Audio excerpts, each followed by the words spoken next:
You ever wonder how an AI can write this amazing poem in just a few seconds, but then it can't seem to remember what happened in chapter 1 of a book it just read? It's a weird paradox, right? Well, what if I told you that's all about to change? Today, we are diving deep into a breakthrough that gives AI a kind of superpowered attention span, finally letting it see the whole picture. So yeah, let's just start right there with the big question. Why the short memory? It doesn't really make sense, does it?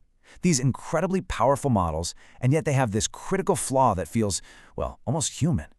And it's this exact problem that has been holding AI back from tackling some truly massive tasks. Okay, so let's get into it. The core issue here is what researchers call the long context problem. Honestly, it's one of the biggest bottlenecks in AI research, and it's all about how incredibly difficult it is for these models to process huge amounts of information, like an entire novel or a super complex legal document.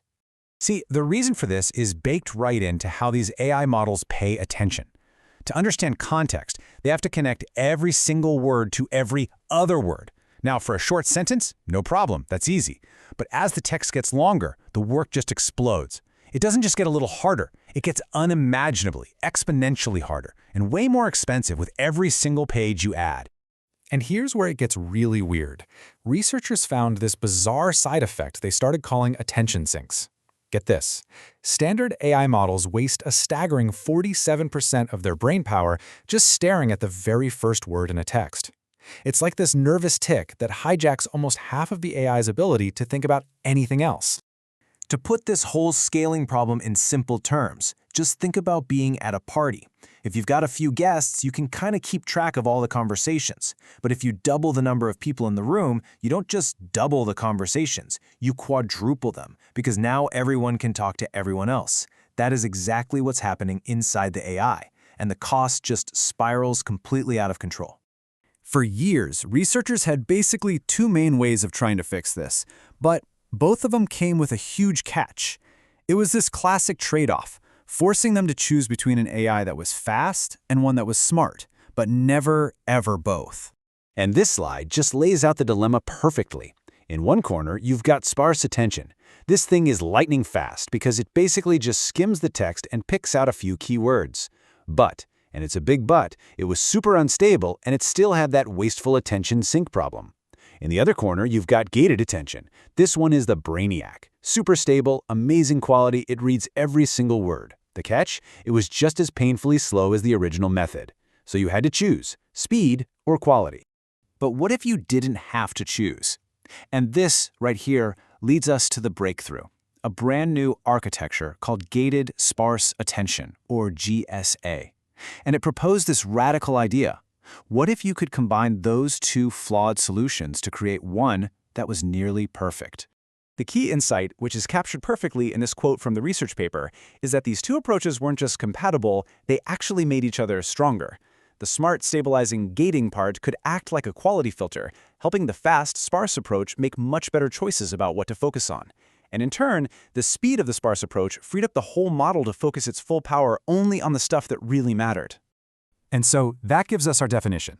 Gated sparse attention is an architecture that really does get the best of both worlds. It has the raw speed of only focusing on the important parts of a text, but it also has the intelligence and stability of a gating system to make sure the results are top-notch. So, how does this thing actually work? Let's take a quick peek under the hood and see the clever engineering that makes GSA tick. Okay, so this diagram shows the data flow. Now don't worry about all the math, just focus on the main parts. You've got this clever gated lightning indexer in pink that just zips through the text to find the most relevant words. Then you have these gating mechanisms in green that act like quality control checkpoints, making sure the model doesn't get distracted or go off the rails.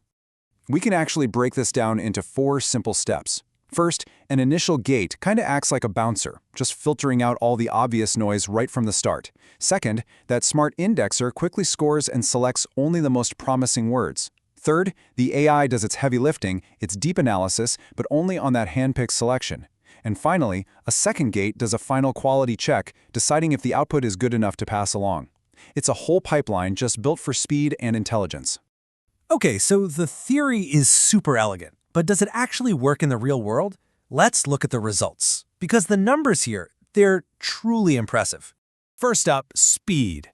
When you're processing a document with 128,000 tokens, and to put that in perspective, that's roughly a short novel, GSA is anywhere from 12 to 16 times faster than the old way. That is a game-changing improvement. But it's not just faster, it's a whole lot smarter. This chart shows how it performs on a test, designed to see how well an AI can reason over long documents. GSA's score of 62 almost doubles the standard model score. So it's not just reading faster, it's understanding so much more. And what about the quality of the language it puts out?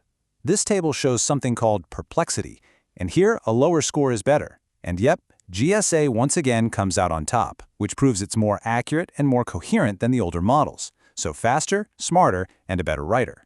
And hey, remember that bizarre attention sync problem? Where the models wasted 47% of their brain power on just the first word?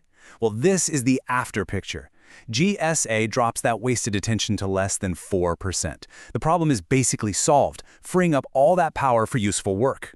Now, for the people who actually build these models, this right here might be the most exciting result of all. GSA makes the whole training process 98% more stable. It basically gets rid of these things called loss spikes, which are these catastrophic events that can completely ruin weeks of training. This makes developing powerful new AIs so much faster and more reliable. So let's zoom out for a second. We've seen all the technical stuff, but what does a breakthrough like this actually mean for the future, for all of us? Well, the possibilities are just incredible.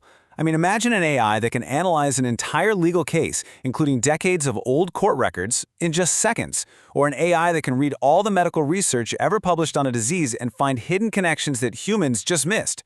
It can understand a company's entire software history to find subtle bugs or become the ultimate historical researcher. The list just goes on and on. And this really brings us to the final big question. This technology is a massive step toward giving AI a nearly perfect long-term memory. So it leaves us to wonder, what previously unsolvable problems could we finally tackle if our most powerful tool never forgot?